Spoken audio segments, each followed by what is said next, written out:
Good afternoon. আবার আসলাম চন্দিতার ঘরোয়া রান্নার থেকে। আবার সেই ঘরের জিনিস দিয়ে আমি বাটার ইলিশ তৈরি করছি। ঠিক আছে, বাটার ইলিশ করতে গিয়ে লাগছে, ইলিশ মাছের ফিলে তো লাগবেই, পেঁয়াজ কুচি, কাঁচা লঙ্কা, হলুদ, লবণ আর কিছুটা বাটার।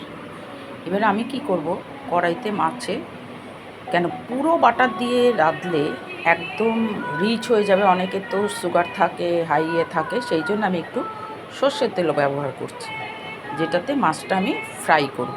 ঠিক আছে, তারপরে বাটারটা সম্বাদ দিয়ে রান্না করব।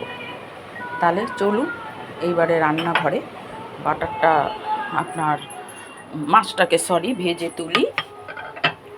আমার সর্ষের তেল গরম হয়ে গেছে, এবার আমি একটা একটা করে দিয়ে দেবো।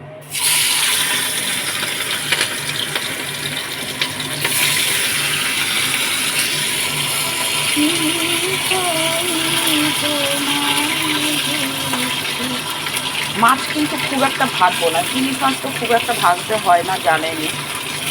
একটু ভেজে নেওয়া, নাহলে অনেকে খেতে পারে না, তার জন্যে মাছটা ভেজে তুলে নিয়ে আমি পেঁয়াজটা দেব।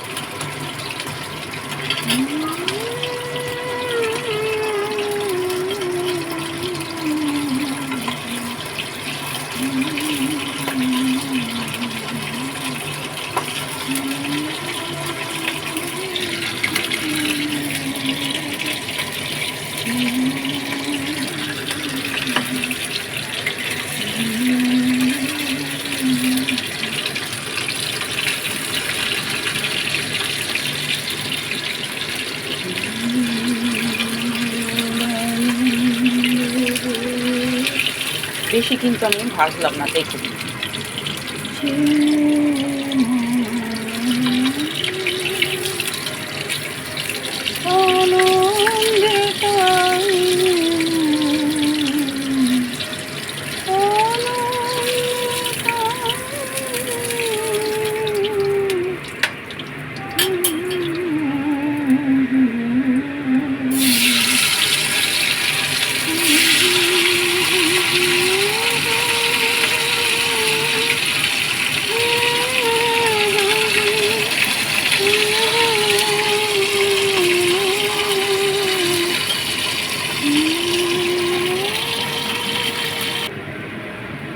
পেঁয়াজটা আমাদের ভাজা হচ্ছে, বাটার দিয়ে দিয়েছি। এবারে এটা একটু লাল লাল করে ভাজা হলে তারপরে কাঁচা লঙ্কা সব নুন মিষ্টি দিয়ে দেবো। পেঁয়াজটা কিন্তু আমাদের ভালো মোটামুটি লাল লাল ভাজা হয়ে গেছে, আর একটু হবে। হওয়ার আগে আমি কাঁচা লঙ্কা, লবণ, মিষ্টি সব দিয়ে দেব, তারপরে দেব মাছটা।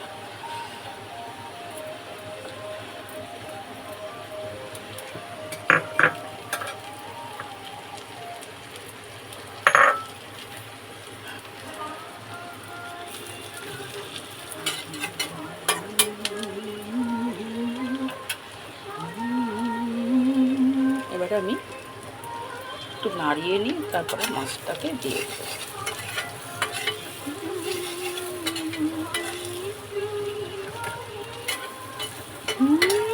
একটা আলাদা স্মেল ওঠে, এটা খুব একটু রিচই বলা চলে, যেহেতু বাটার দেওয়া আছে। এটা একটু ডাল করে ভাজা করে শুধু ভাত দিয়ে মেখে খাবেন, এটা কিন্তু রুটি খাটবে না, পরোটা খাটবে না। এটা স্রেফ ভাত, পোলাও, জিরা রাইস এইসব দিয়ে হবে, খাওয়াটা ভালো হবে আর কি। এবার আমি আস্তে আস্তে মাছগুলোকে ছেড়ে দেব।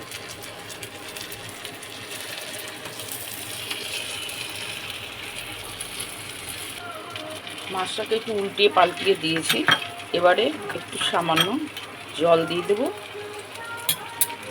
জলটা মোটামুটি একটু টেনে মানে বাটারটা বেরিয়ে গেলে ব্যাস আমাদের বাটার ইলিশ কমপ্লিট। ঠিক আছে, একটু ভাজা ভাজা হবে, হওয়ার পরে আমি মাছটা একটু ভেজে আগে দিলাম, কারণ বাটারটা তো ঢুকবে, তার জন্য।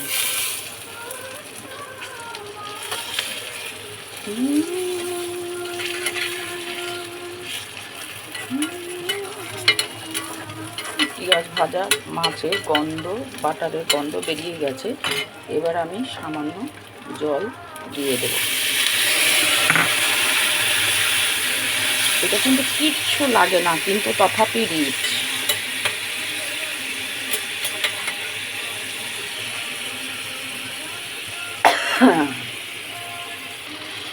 আমাদের বাটার ইলিশ কমপ্লিট।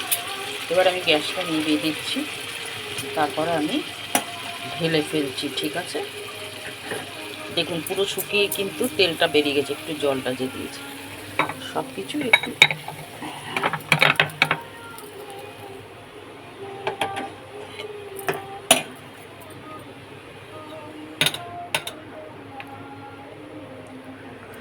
তাহলে আমাদের বাটার ইলিশ কমপ্লিট।